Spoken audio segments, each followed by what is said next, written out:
सृष्टि का रचने वाला सृष्टिकर्ता कहां बैठ करके मसाला पीस रहा है कि आज माता पिता की अवज्ञा हो रही है, भाई भाई के बीच विरोध है, सब लोग शराबी होता जा रहा है, व्यभिचारी होता जा रहा है, हवाला घोटाला बढ़ता जा रहा है। इसका मतलब है कि यहाँ प्रवचन देने का जरूरत है। यहाँ प्रवचन जो दे रहे हैं हमारे संत लोग, ये प्रवचन की आवश्यकता नहीं है। तब आवश्यकता किसकी है कि जब रोग होता है शरीर में तो डॉक्टर के पास जाते हैं, डॉक्टर ऑपरेशन करता है। तो भगवान के मस्तिष्क ब्रेन में रोग हो गया तो ब्रेन खोलता है। तो भगवान कहीं रोगी होकर के बैठा है, किसी को सुख दिया है, किसी को दुख दिया है, किसी को निर्धन बनाया है, किसी को धनवान बनाया है, किसी को बुद्धिमान बनाया, किसी को निरक्षर बनाया है। तो भगवान को पकड़ करके ऑपरेशन करना चाहिए। यहां पर प्रवचन देने की आवश्यकता है। ये सब काम ऊपर वाले पर छोड़ देते हैं। काम हमारा है, हम कहते हैं जाने ऊपर वाला। एक घर में चोर आ गया, एक घर में चोर घुस गया, और जब चोर घुस गया सेंध काट करके तो सब सामान समेट लिया, सामान समेट करके गट्ठर बना लिया। अब जाने की बारी है। कहा देखो जी चले तो जाएंगे, लेकिन एक काम करो, सब घर से तो सामान ले लिए, संदूक उंदूक तोड़ के। भंडार घर में भी बढ़िया बढ़िया बर्तन रहता है, उधर नहीं गए। चोर घुस गया भंडार के घर में। भंडार घर में घुसा तो देखा एक बूढ़ी मां सोई हुई है, और उस दिन घर में बनी थी खीर। उस खीर को खा लिया था, जो बचा था ऊपर में रख दिया था कि सुबह खाएंगे, कि बासी खीर बढ़िया लगता है खाने में। वो रख दिया था ऊपर में। तो उसमें एक मनोविरोधी चोर था। कहा देखो यहाँ भी बर्तन है, ले लो, लेकिन खीर बना हुआ है तो इसका भी स्वाद लेकर के ही जाएंगे। वो खीर उतार लिया, और उतार करके चारों चोर बैठ गया खाने के लिए।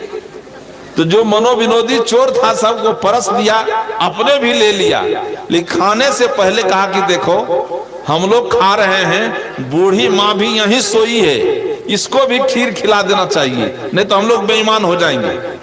बूढ़ी माँ के मुंह में दांत नहीं था, मुंह खुला हुआ था, मुंह खोल करके सोई थी, लंबा सांस ले रही थी।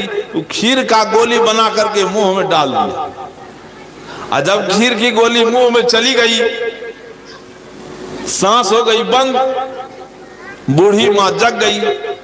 अब बूढ़ी माँ जग गई तो हल्ला करने लगी, आँ कर रही है, कुछ बोल नहीं पा रही है, और जोर जोर से आए आए कर रही थी। समूचे घर का आदमी जग गया। जग गया, देखा सेंध कटा हुआ है, फाटक टूटा हुआ है, संदूक टूटा हुआ है। दौड़ के आया बूढ़ी।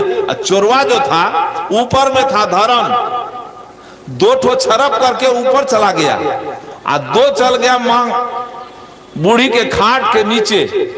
अब जब लोग आया उस घर में तो बूढ़ी माँ से कहती है, घर वाले लोग पूछते हैं कि माँ ये सेंध कौन लगाया?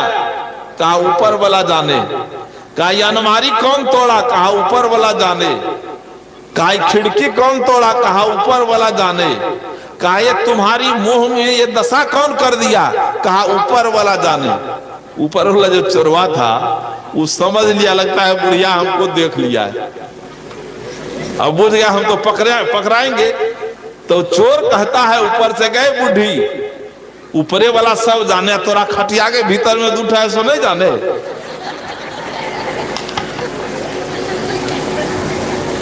तो आदत हो गई है हमारी कि ऊपर वाला जाने।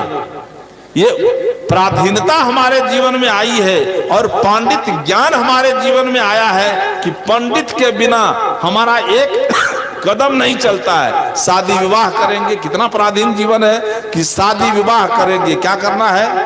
पंडित जी के पास चला, कथी ले? लगन शोधे ले, तोरे से करे छो। विवाह करना है तो पंडित जी को पूछो, बेटी के यहाँ जाना है, तब पंडित जी को पूछो कि दक्षिण दिशा में जाएंगे पंडित जी, उधर दिक्सूल है कि दिशा सही है? पंडित कहेगा कि नहीं दिक्सूल है। कहा तब जाएंगे कैसे? बेटी के यहाँ जाना जरूरी है, नाती हुआ है, उसको आशीर्वाद देंगे। तब पंडित जी कहा धनिया फेंक ला, चल जा। दिक्सूल को धनिया से क्या मतलब है? हम रास्ता